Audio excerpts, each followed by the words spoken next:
Come fly the unfriendly skies. And in this baby, you certainly will. If only I made room for a dino penguin to ride in this thing.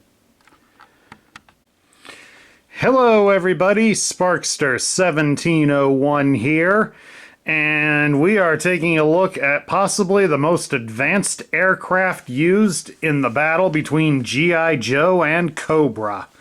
This is the Cobra Night Raven. The Night Raven, of course, is inspired by several real-world aircraft and a fictional one as well. The most obvious one that it takes its inspiration from is the Lockheed SR-71 Blackbird, but it also apparently borrows elements from the Lockheed A-12 and the Lockheed YF-12. But also takes some design cues from the fictional MiG-31 Firefox. So all in all, it's an impressive beauty of an airplane. It is the premier spy craft for Cobra, despite how in the cartoon they often used it as a fighter craft. But of course, that was also to push and promote the toy so that we would push our parents to buy it.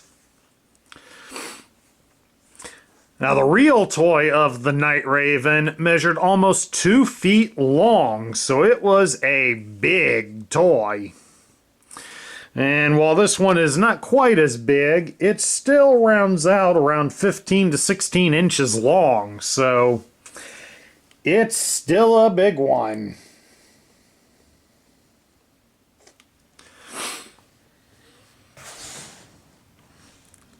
Night Raven, of course, features a crew of 2, but unfortunately the way this one was designed at G1 or Customs, they only allowed it to fit 1. Which is alright, it's not a bad problem. But we also got the extra option of we can open up the front windscreen to make it easier to load minifigs. And of course right here I have a custom minifigure of a Strato Viper with specialized pilots to fly the Night Raven. Of course, the real Night Raven toy had a lowering cockpit seat, and Austin at G1er was able to incorporate this into the toy's design. We just popped it free there so that you could see how the mechanism works. Plus, by you seeing how the mechanism works on it, you now understand why it cannot have a second person inside.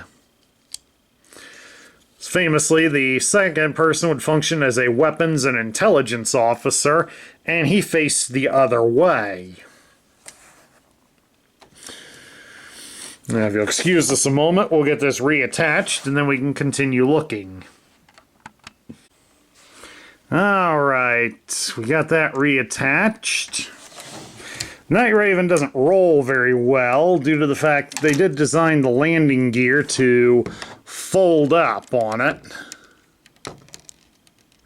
Unfortunately, the building instructions I messed up on the front one, so the front one doesn't work as well as it should. Because they did make them so that they're retractable. Mine doesn't want to stay in. But the back ones, there is a hidden hatch where they can be folded up and stored away. So it's a neat little design feature. Plus we also have the detachable missile pods, since I inadvertently bumped this one free. And they feature a pair of heat-seeking missiles. Get this remounted. And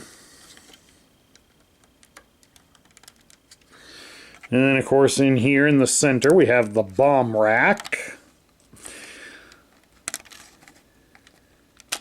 Which also it opens up. As you can see in there, we got a pair of bombs.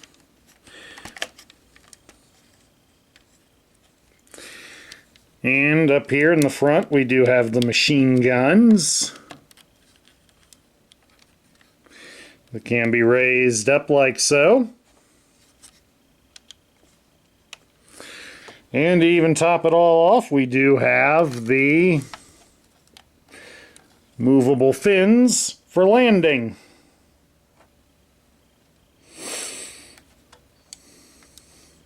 Of course, you can see those now due to the fact that I removed the little drone jet from it. The drone jet has its own pair of machine guns, and the pilot in it lays flat to fly it. So we do have an opening cockpit for it. And as you can see, the pilot is laying on his belly, operating it. It is also another custom painted Strato Viper.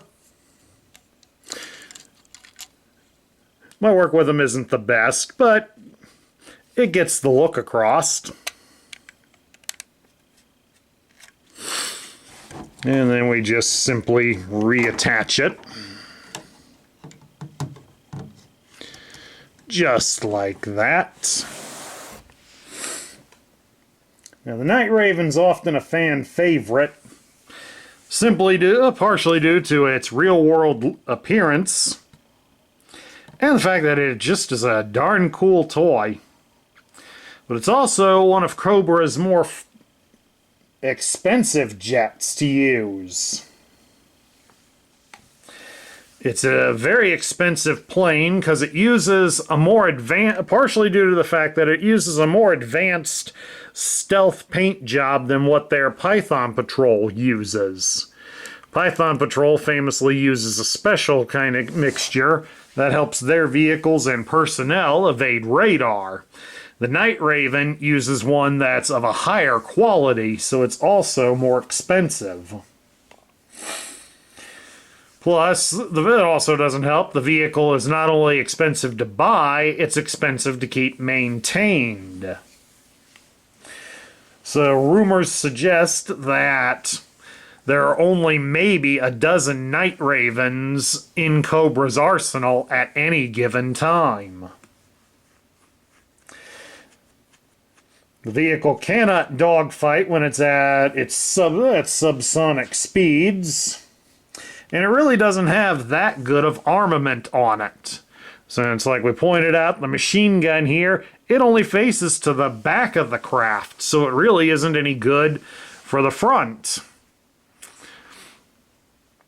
So basically, a Night Raven's only option if it finds itself being pursued by enemy aircraft is to accelerate. And the Night Raven is certainly capable of it, as it can fly 3 times the speed of sound.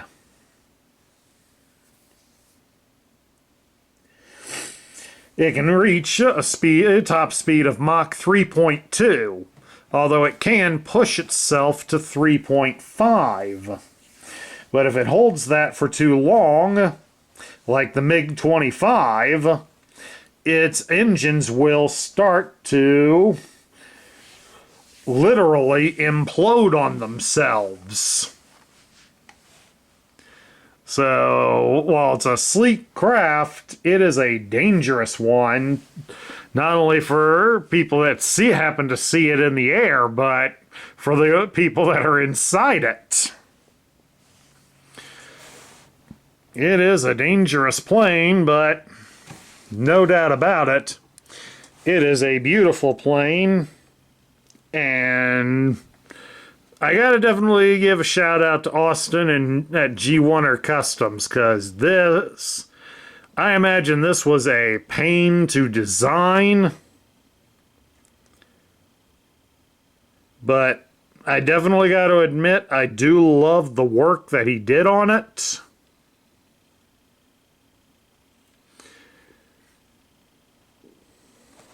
And it is definitely a beautiful jet. One of these days, maybe I'll see if I can convert the instructions to build the Sky Raven. Well, one can dream. But at any rate, that's my look at a Lego-built Cobra Night Raven. I hope you all enjoyed it. And please do remember that if you love the content we feature on this channel, I would certainly appreciate some likes, shares, comments, and subscriptions. And next month, the month of May, we're going to kick it off with a look at the new Superion and the original. We'll start it off with the original, and then we'll look at the modern version. Then we'll kind of delve into who knows what after that. Simply due to the fact that we don't have a whole lot of Superions to cover. But two's more than enough. This is Sparkster1701 saying I will catch you all later.